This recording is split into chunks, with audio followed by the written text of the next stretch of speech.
Hello guys, welcome back. Now we're discussing the lecture number first that we have covered yesterday. So अब इस topic में हमने उस दिन क्या क्या पढ़ा था हम एक क्विक रिकैप लेंगे so that at the time of revision you guys will find that topic easy. ठीक है, तो let's start this topic as the name suggests the introduction of the number systems. तो नंबर सिस्टम्स में हमने दो तरीके के नंबर्स के बारे में बात किया था।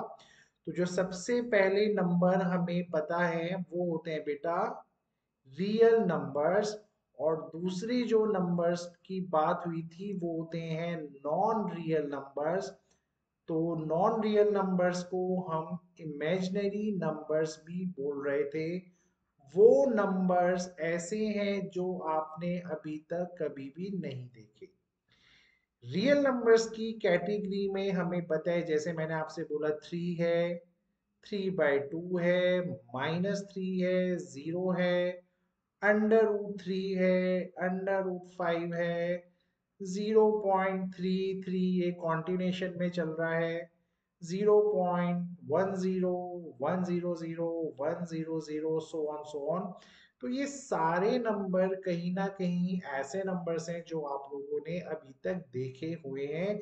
तो इन्हीं सभी नंबर्स की कैटेगरी को ही हमने रियल नंबर्स की कैटेगरी में डाल दिया है। वहीं जो ये हमारे नॉन रियल या जो इमेजिनरी नंबर्स हैं वो कौन से होते हैं? वो नंबर्स, अगर कोई भी नंबर कभी भी अंडर रूट में नेगेटिव वैल्यू दे रहा है तो वो होता है आपका इमेजिनरी नंबर यानी नॉन रियल नंबर।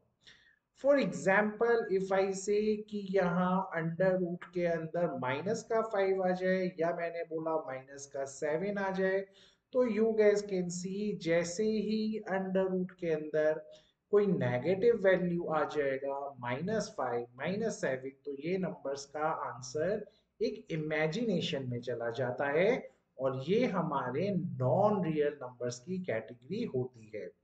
और बाकी इस वर्ड में जितने भी नंबर हैं वो सारे के सारे रियल नंबर्स होते हैं।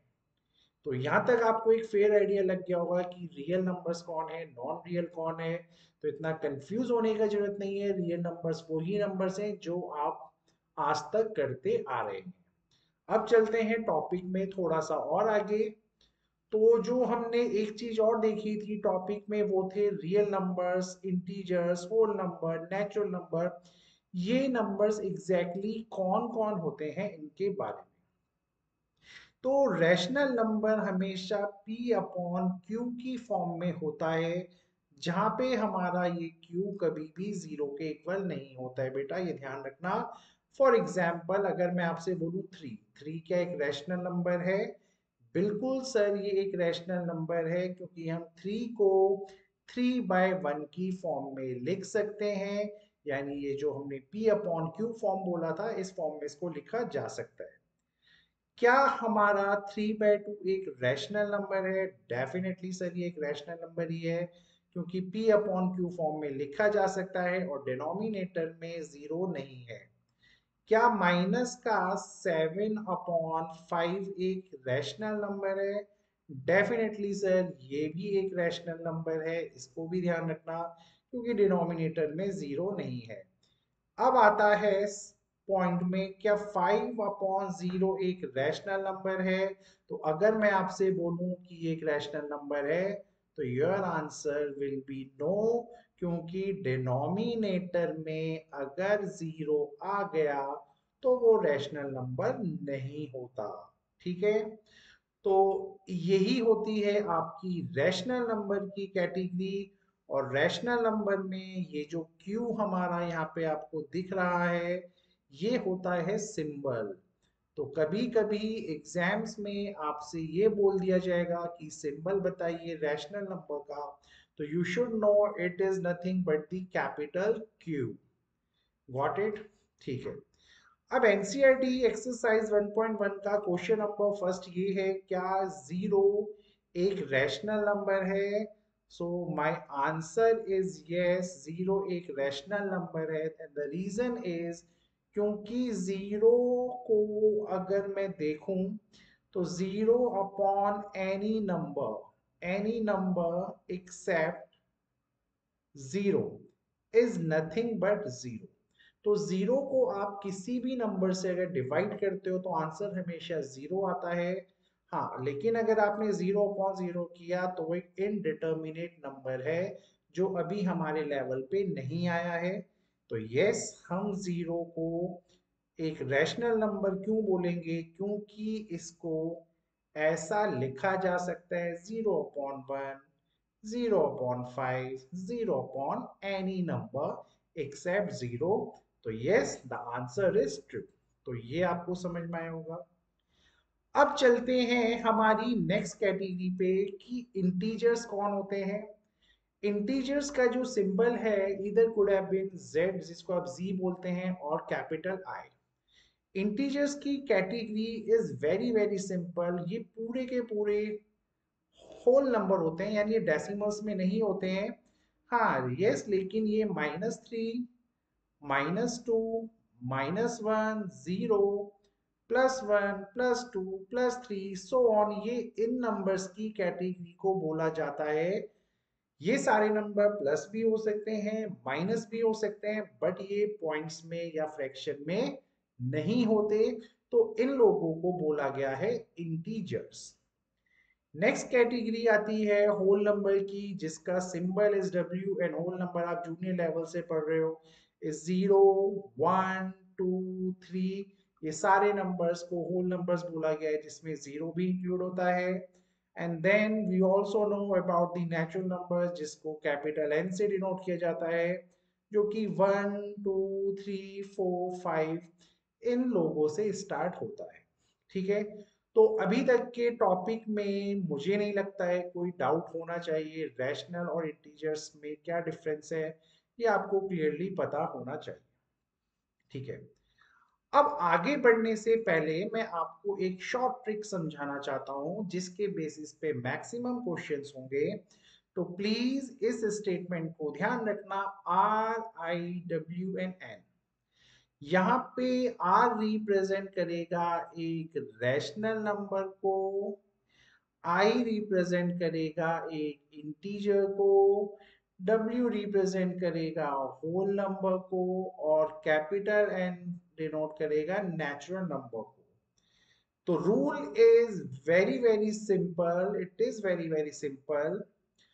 अगर हम किसी वैल्यू को यहां से स्टार्ट कर रहे हैं और वो स्टेटमेंट लेट से अगर इधर जाके फिनिश हो रही है, यानी अगर आप देख रहे हो आपका जो मूवमेंट है वो अप की साइड जा रहा है, तो आपका आंसर हमेशा हो जाएगा ट्रू।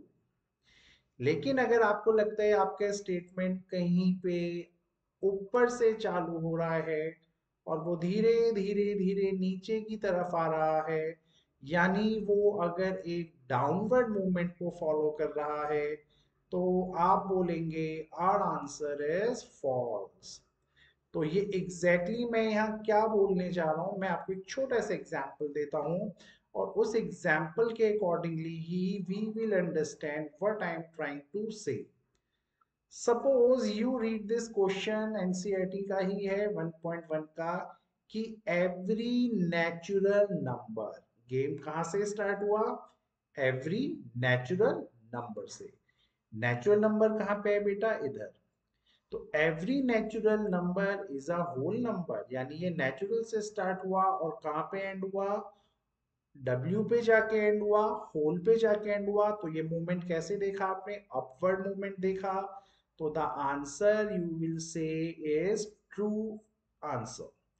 और ये अब इसका जस्टिफिकेशन क्या है यार, होल नंबर क्या है।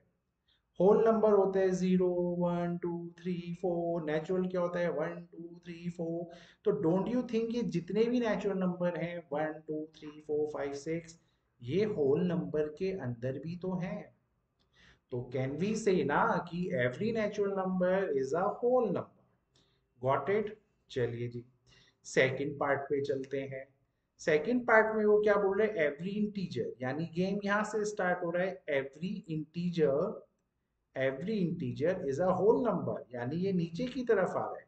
तो अगर ये नीचे की तरफ आ रहा है तो definitely the statement is false. यहाँ तक तो कोई डाउट नहीं होगा। अब ऐसा हुआ क्यों सर? अब भाई इंटीजर की बात चल रही है, इंटीजर में आपको नहीं लगता -3 भी एक इंटीजर है? हमने अभी डिस्कस किया था कि -3 भी एक इंटीजर होता है, -4 भी होता है। तो जब अगर -3 ही मेरा एक इंटीजर है, बट -3 जो होता है वो एक होल नंबर तो नहीं होता, क्योंकि होल नंबर तो जीरो से स्टार्ट होते हैं और ये 1 2 3 ये एक पॉजिटिव वैल्यू की तरफ ले जाते हैं। तो yes, the answer is false. If you want the justification and if you know the short trick, तो it's very easy for you. Got it? Now let's discuss the another one. Every rational. So now the game is starting from this point. Every rational number. Her rational number एक whole number होता है।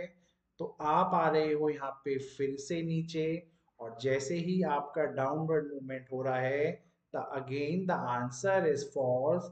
And the reason is 3/2 एक rational number है, but sorry to say 3/2 एक whole number तो नहीं होता। तो 3/2 is although a rational, but it is not an whole number. So again the statement is false. Let's see few more problems, और ये NCERT का जो example 1 है उसी की ये problems हैं that we are discussing now. तो every whole number, now the question is every whole number, यानी यहां से गेम स्टार्ट हो रहा है और कहाँ जा रहा है? नेचुरल नंबर नीचे की तरफ। तो द आंसर इज फॉल्स। और इसका रीजन क्या होगा सर? होल नंबर में जीरो भी होता है, लेकिन जीरो सॉरी टू से एक नेचुरल नंबर तो नहीं होता। So the answer is false. फिर आता है नेक्स्ट पार्ट, एवरी इंटीजर, यानी हर एक इंटीजर। यहां से गेम स्टार्ट हो रहा है और वो कहाँ जा रहा है? ऊपर की तरफ, यानी एक रैशनल नंबर की तरफ वो जा रहा है। तो ऊपर का तरफ अगर मूवमेंट है तो you guys know the answer is true. हर एक इंटीजर एक रैशनल नंबर होता है।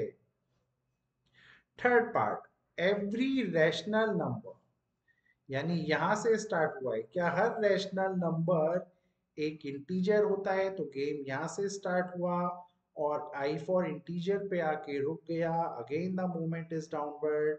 तो you will say the answer is false. और जस्टिफिकेशन अगर आपसे कोई मांगे तो रैशनल नंबर में अगेन आई कैन से 3/2 एक रैशनल नंबर है जो कि इंटीजर नहीं होता, क्योंकि इंटीजर कभी भी फ्रैक्शन में या पॉइंट्स में नहीं आते।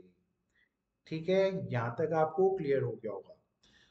So this is all about we have covered in your lecture number 1. So एक क्विक recap आपका हो चुका है। So I wish कि जो भी हमारा नेक्स्ट क्लास होगा उसमें आप इस थ्योरी से थोड़ा बहुत अवेयर रहेंगे।